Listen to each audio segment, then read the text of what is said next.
Hi, I'm Debbie and welcome to Book and Bujo, where I talk about all things books, bullet journals, and stationery. Today is my August wrap-up. Okay, it's very satisfying when I go to my reading journal and just see everything colored in, which means I completed my August TBR, and I do have to say this is one of my favorite cover pages so far. So I did complete my TBR, so let's go through and find out what I read and what I thought about them.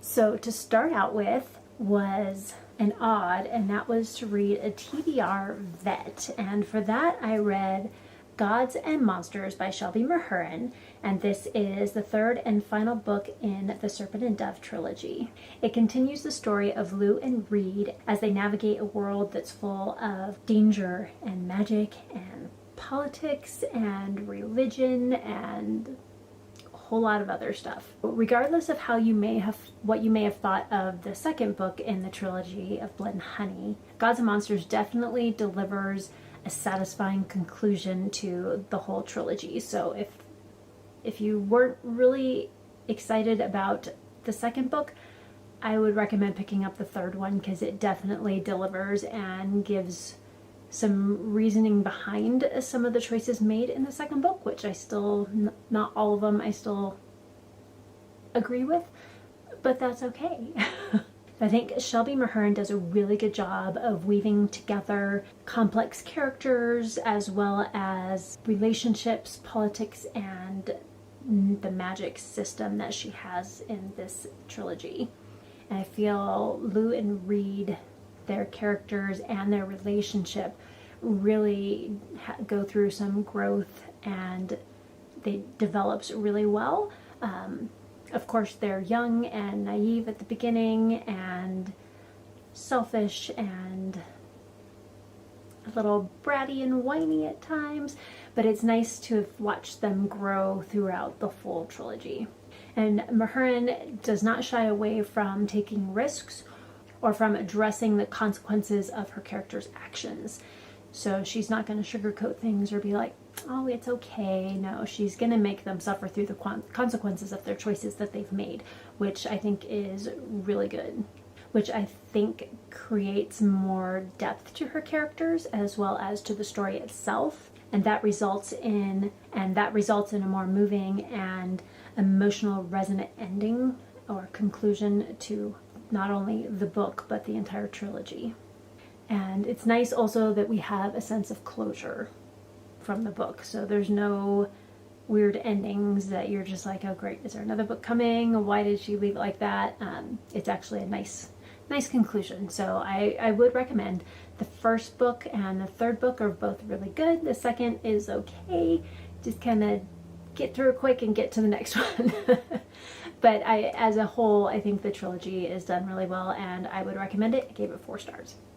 All right, next up was an A to Z challenge, and I only had, I think, N, U, and Z left. So I decided to go with Z, and that was Zombie Cherry by Shoko Konami. And this was the first chapter, so it was fairly short. But even on the Kindle version, you need to make sure you flip all the way to the end and then go backwards back towards the beginning to make the story make sense. It was very cute. So basically she's looking forward to getting to know someone at her school.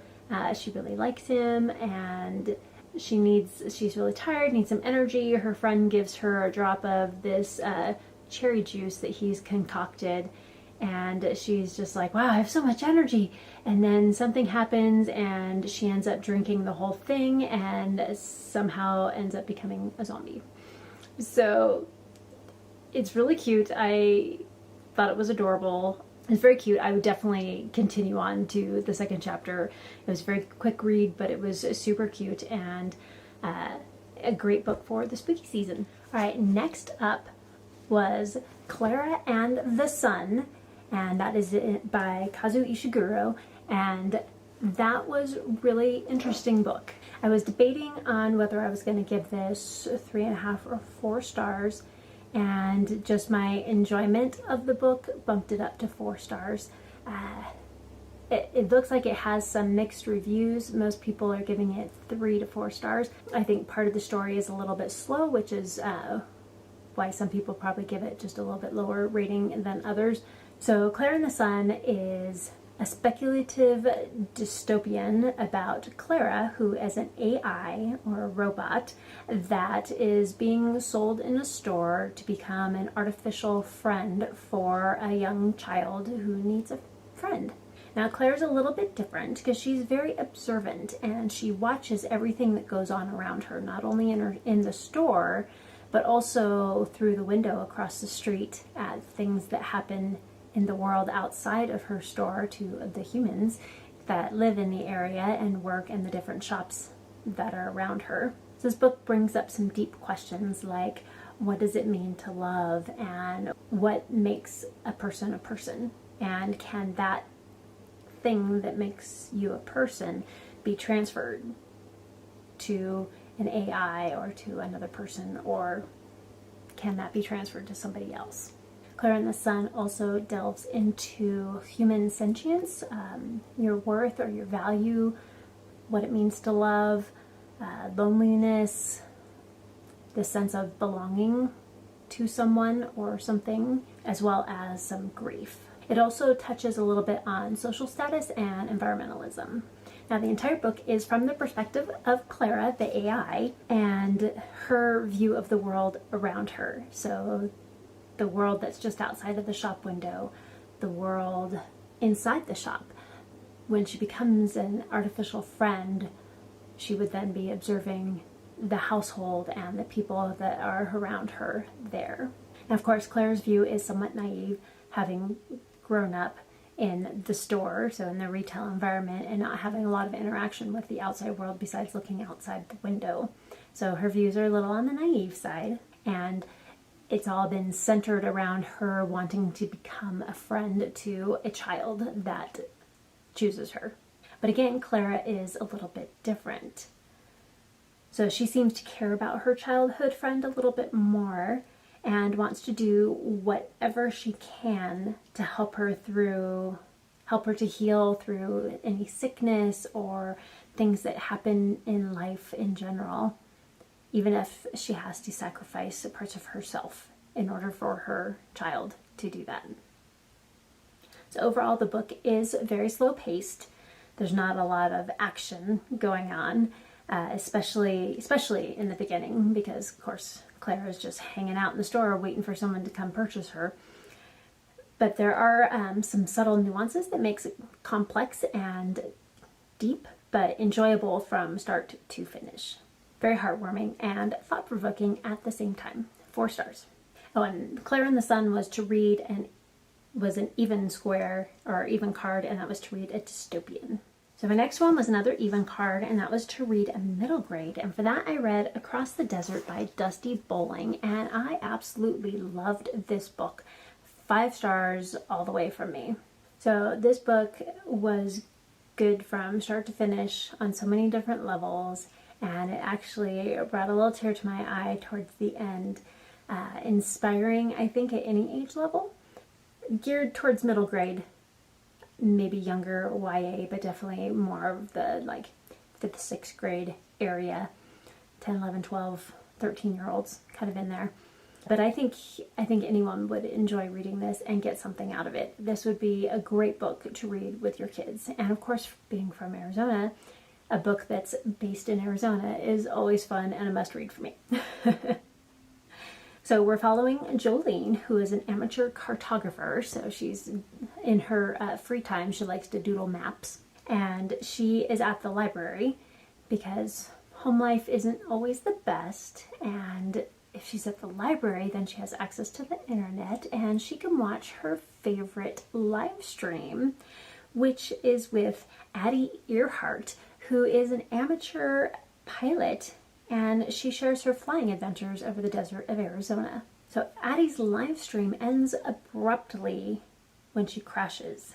Angeline realizes she's probably the only one who knows what's actually happened, because Addie doesn't necessarily, she does live streams, so her family doesn't find out what she's been doing, because she's not actually supposed to be taking the little Airstream out and flying it. So Jolene decides to go on an adventure to try and save Addie Earhart. But the problem is she doesn't know her actual name or exactly where she is. She knows a general idea because, of course, she loves maps. And so she's kind of drawn out a little flight path from where she thinks Addie has been flying. And so she's using that as her guide to get to Addie and try and save her life. All the adults that she meets and tries to tell about this don't believe her because she's just a kid, and so no one's believing her, especially since she has no real information, and she saw it on the internet, so they figure it's just a spoof thing or something to get attention, likes, and whatever, which of course is not the case here. So Jolene does come across a few people along the way that help her out and help her to grow and face some difficulties that she's been having in her life already, even at the young age of around 12 years old.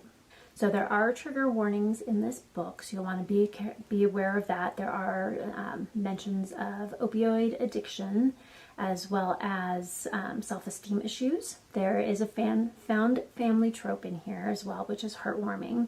It's very well written. It's super easy to read. The audiobook was great. The narrator did an amazing job. And the characters, I think, are all very relatable. And for me, the world building was very believable because I've actually been in some of these areas and it was great to hear a little bit more about them. 5 stars. Highly, highly recommend this book. And really any of Dusty Bowling's books, I think, for middle graders are great. I read 24 Hours in Nowhere as well, which was also very fun. More of a mystery, hunting through an old mine from way back when. And I would highly recommend that. You can check out my August Magical Readathon wrap-up. I'll leave that up in the cards and also in the description box below if you want to hear a little bit more about 24 Hours in Nowhere, as well as all the other books I read for the Magical Readathon. Next up was an odd card, and that was to read a fantasy. So of course I read Dust of Dreams, which is the 9th book in the Malazan Book of the Fallen by Stephen Erickson. So I am very, very far behind on writing all of my reviews, and yeah, this is one I have not got to yet. Really sorting out my thoughts on it. But I do have to say, for a 1,280 page book, it did not feel that long. The audiobook is great. The narrator does an amazing job because there's so many different characters and he has to keep track of so many different voices that he's using for all of these different characters. He does an amazing job. But the book itself, the whole series is amazing. So starting out with Gardens of the Moon, it could be a little confusing, but just keep reading. It's worth it. Just realize you're not going to understand everything at the beginning, and you're not necessarily meant to, but as you keep going, things start making more and more sense. The second book, you're like, well, these are all new characters. There's nobody from the first book in this one, but that's okay. Keep going. So when you get the third book, you're like, wow, this is getting really good. And you get the 4th book and the 5th book, and you keep going. And I have now actually completed the series because I finished the last book, The Cripple God, in September. And such an amazing series. If you like high epic fantasies with a little bit of grimdark thrown in, this is definitely a series for you. If you don't want your hand held and you want to be able to make your own choices and thoughts in your head about where the story is going instead of just being told what's happening the whole way through, this is an amazing book as well. So definitely was out of my comfort zone because most of the books I read, there's a little more hand holding. It's a lot more easy to understand. So I do have to say I'm very proud of myself for getting through the entire series. I actually basically read 1 book a month, which is a huge feat. I wouldn't recommend that. I would take 2 months, at least 2 months to read each book and read through them slowly. Don't go through them as fast as you can because you're definitely going to miss some nuances. So I am very excited about trying to read this book again, the series again next year. I really wanted to do it in 2024, but now that I've finished it, I'm debating whether I want to do it in 2024 or start in 2025. But I think what I'll do is start in 2024 and just take 2 to 3 months per book, depending on the size of the book. So Gardens of the Moon, I would probably do January, February, because there's some other high epic fantasies that I want to read next year too. So I'd probably do 2 months at a time for each of the books. So there's the core 10 books by Stephen Erickson, and then you have additional books that are also about the world itself that include some of the characters, and those are by Ian Esselmount. And so I think the books that are by Erickson, I would take 2 to 3 months to read. The ones by Esselmount, I would probably only do 1 month at a time for those, but I think they're a lot shorter. And they're a little easier to read. They probably flow a little bit better. There's not as much trying to figure things out, I think, in those as there are in Erickson's books. Maybe a tiny touch of hand-holding in the Esselmounts, as opposed to absolutely none in Erickson's. So we'll see. I will have more on that read along if anyone would like to join me a little closer to the end of the year. So keep a lookout for that at the end of November, beginning of December. Sometime in there, I'll put out all of the series that I plan to read in 2024. And if any of you would like to join me in reading those, then that would be amazing. We could do some buddy reads, or maybe do set up a Discord or a Fable channel, and we can do a group read for those.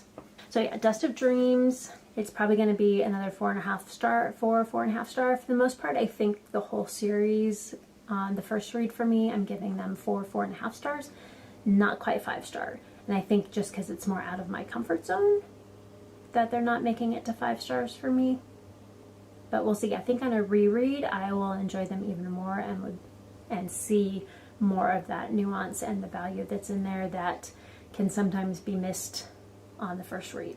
All right, so next up I landed on the Art Fantasy Bingo spot, and I read The Witches of New York by Amy McKay, and that was probably one of my favorite books for August. It was very interesting, it was intriguing. So we follow a couple of ladies that own a tea shop, and also on the side do readings and have potions for healing and things like that. And they take on an apprentice, and things get a little crazier from that point on. So Witches of New York is probably going to be a 5-star book for me. I thought it was really well written. The time period, I think, was captured very well, so the world building was done well. The magic system is, it's witches, it's more potions and healing and talking to ghosts and things like that, which is always interesting. And the characters, I think, were developed really well, especially the relationships between them. And I look forward to reading the other books in the series. I believe there is a prequel book or a prequel novella that I haven't got to yet, so I'm excited to jump into that one. So next up was another even card, and that was to read a poem. And so I read A Dream Within a Dream by Edgar Allan Poe. This was a 4.5 star for me. I'm typically, again, not the poem girly. I'm not really that into poetry. I do appreciate a good poem here or there, but I wouldn't want to read like a whole book of poems all at once. It would just be way too much for me. So this one was great. Edgar Allan Poe, of course, is always haunting and beautiful in his writing. And in Dream Within a Dream, Poe is struggling in this poem with the fleeting nature of reality as well as the fleetingness of just time and existence itself. This poem creates a sense of urgency, as if the speaker is desperately trying to hold on to something that is slipping through their fingers. So it's like holding on to grains of sand in your hand and not letting them slip through, but yet it's inevitable.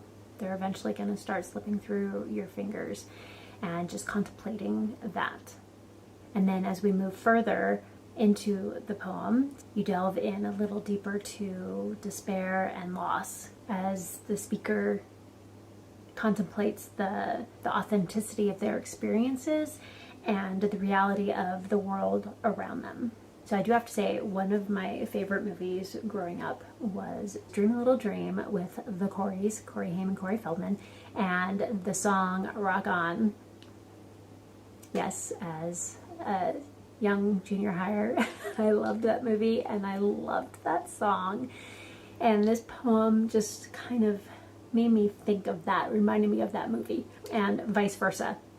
Because it's Dream a Little Dream, but this one's like a dream within a dream, which I think is kind of a similar concept. The theme throughout is kind of that life is kind of an illusion. It's just life itself may be a dream. So we're living a dream within a dream. So through this poem, you kind of ponder the nature of reality as well as the transience of life itself, all within the inevitable passage of time.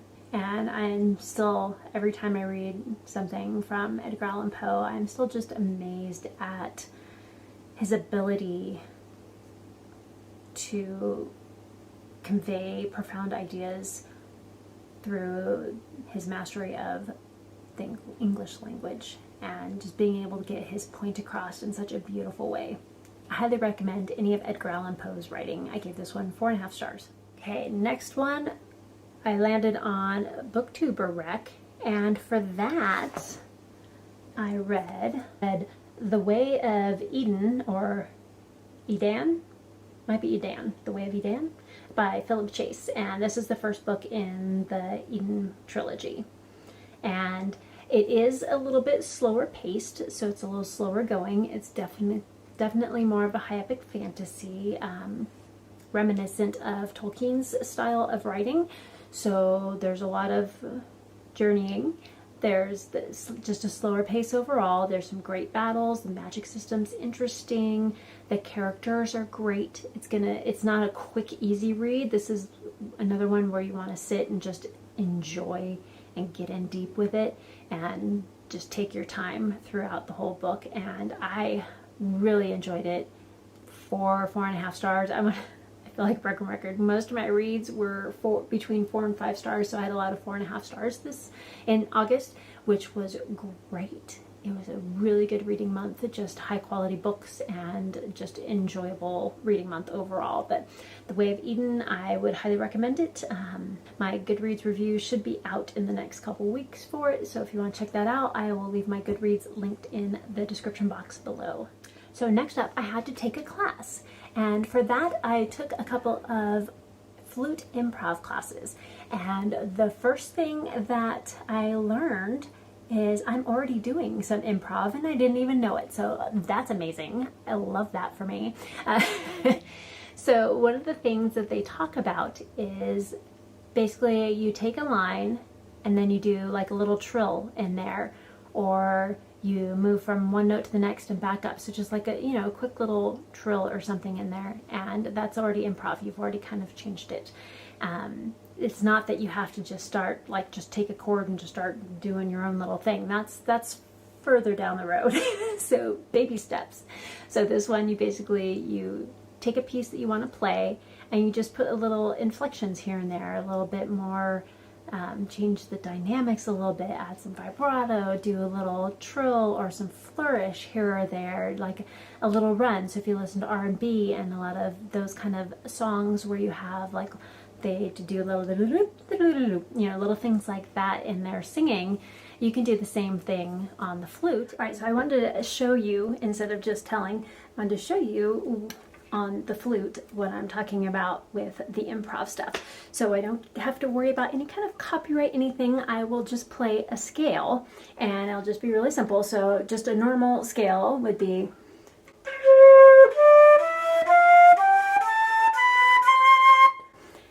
but when you want to add a little improv something to it, you can be super simple and just do one little thing, or you can be all crazy with it. So here's an example.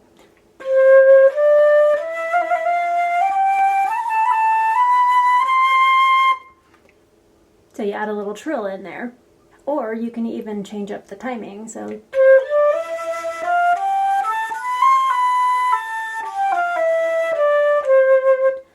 still a scale, but you're changing it up a little bit. So that's a couple of the improv tips that I learned during my class. So that was very exciting that I am already doing some of what they were teaching. So that was great. And I enjoyed the two kind of instructors that I was watching, and I will will definitely continue with their stuff and see if I can get a little further along in my improv journey. So next up, I had to read a 23 and 2023 book, and that was Middlegame, which is the first book in the Alchemical Journeys by Shauna McGuire. Now, this book I didn't realize did reference one of her other series throughout the book, and I have not actually read that series, but I am familiar with it as it is a booktuber's favorite series, and I don't think you need to have read those to enjoy Middlegame at all. So we start out following Roger, and he is very skilled with words and language, but not so much with math. The languages just come easy to him. He's an English guy, you know, books and words, anything to do with that. He instinctively understands how the world works through the power of story. So he is someone who can be very engaging by talking to you. And then we meet Dodger. Now, Dodger is very good in the world of mathematics and not so much with the world of words. So numbers are basically her world, her obsession, her everything. But what Roger and Dodger don't realize is that they are not exactly human. They aren't exactly gods either, though. Not entirely, at least not yet. Then we get to meet Reed. Now, he is skilled in the alchemical arts, kind of like his mentor before him. Reed created Roger and Dodger, but he's not their father, at least not in the biological sense. But he has a plan, and his plan is to raise the twins to the highest power and then ascend with them and claim their authority as his own. Well, I really enjoyed the characters of Roger and Dodger. They were super fun because, I mean, they're kids trying to figure out just life in general and then finding out that they might be gods. What? Or they could be. Reed's character is written really well. You love to hate him. And there's a whole lot of other side characters that come in and out of the story that are also very either likable or just really not so much. But that's how they are meant to be. So I think the character work in Middlegame is done really well. You really care about the characters, either as in you care what happens to them or you care so much because you want to strangle them. One of the two. But she elicits a reaction from you for each of the characters that she's written, and the storyline flows really well. I think it's pretty medium paced throughout. It's not very slow paced at all, so you actually move fairly decently throughout the story. It's very readable. It's one that you could fly through pretty quickly if you're into it. And I'm interested to seeing where the story goes in Seasonal Fears, which is the second book in the series. Okay, and the next up was another even card, and that was Trials of Apollo. And as I explained in my TBR Opoly video, I'm trying to read in kind of more chronological order for the Percy Jackson series, or the universe. And so you're supposed to read Magnus Chase, Trials of Apollo, Magnus Chase, Trials of Apollo. So I just read a Trials of Apollo, so this was actually the Magnus Chase. So I'm taking that as kind of the next book in the Trials of Apollo kind of series-ish that I'm reading, and so, or the Rick Riordan series that I'm reading. So I read Magnus Chase and the Gods of Asgard, The Hammer of Thor. Now, I love this book. I love all of Rick Riordan's books. They are just so much fun. They are cute, but they also pack a punch. So Rick Riordan is not afraid to dive into the tough topics and actually talk about them and have his characters go through them, move past them, and learn and grow and all of that. And I love that about his writing. I also love that he is super snarky and fun and funny, and he's not afraid to throw in a dad joke in there here and there, and I think that's just adorable and makes me laugh out loud. Again, we're following Magnus Chase, of course, and his friends, and this time around they're looking for Thor's hammer because, of course, Thor's lost it again, yet again, and I need to cut my bangs because they are just getting in my way. I apologize for continuing to try and get them out of my face, out of my eyes. So anyway, Magnus Chase. Thor's lost his hammer. Magnus has got to find it. And of course, chaos always ensues. There's giants, there's gods, there's mortals, there's a whole lot of stuff going on. And I highly recommend all of the Rick Riordan books in the Percy Jackson universe, and all those the companion novels and everything, the spin-off series, all of it that goes along with it. They are so much fun. And then last but not least, from my TBR Obily, was an even card, and that was to read the next in this series, and for that I read Men-at-Arms by Terry Pratchett. So Men-at-Arms is the 15th book in the Discworld series by Terry Pratchett. It's the second book, I think it's the second book in the City Watch sub-series. So the City Watch needs men. They need people to come up and be part of the City Watch. But what it has instead is Corporal Carrot, technically a dwarf, and Lance Constable Cuddy, who's really a dwarf, and then Lance Constable Detritus, who's a troll, and Lance Constable Angua, who is a woman most of the time, and Corporal Nobbs, who's disqualified from the human race for shoving. And they need all the help that they can get. So pretty much they have 24 hours to clean up Ankh-Morpork, and that's a lot to clean up in a day. So the City Watch series are super fun. They're hilarious. They get into all sorts of hijinks. So Men-at-Arms, or all of the Discworld books, are fairly fast-paced. They are hilarious. They have you giggling or laughing out loud, or at least giving a little chuckle throughout the books, and this one is no exception. And I think most people's favorites are either Death or the City Watch sub-series, and this one, of course, is part of the City Watch sub-series. Yeah, I think Terry Pratchett does a really good job with his character dialogue. Just the things that come out of some of their mouths, just, yes, they have you laughing. So yes, if you are a fan of laughing, I would highly recommend City Watch, as well as just the entire Discworld series. There are a lot of other books that I read in August, but you can check out, again, my Magical Readathon wrap-up for August that I will link down in the description box below. And you can see some of the other books that I read and my thoughts on them.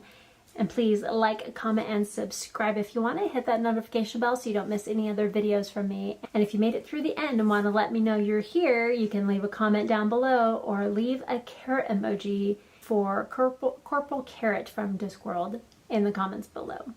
And until next time, keep reading. Bye.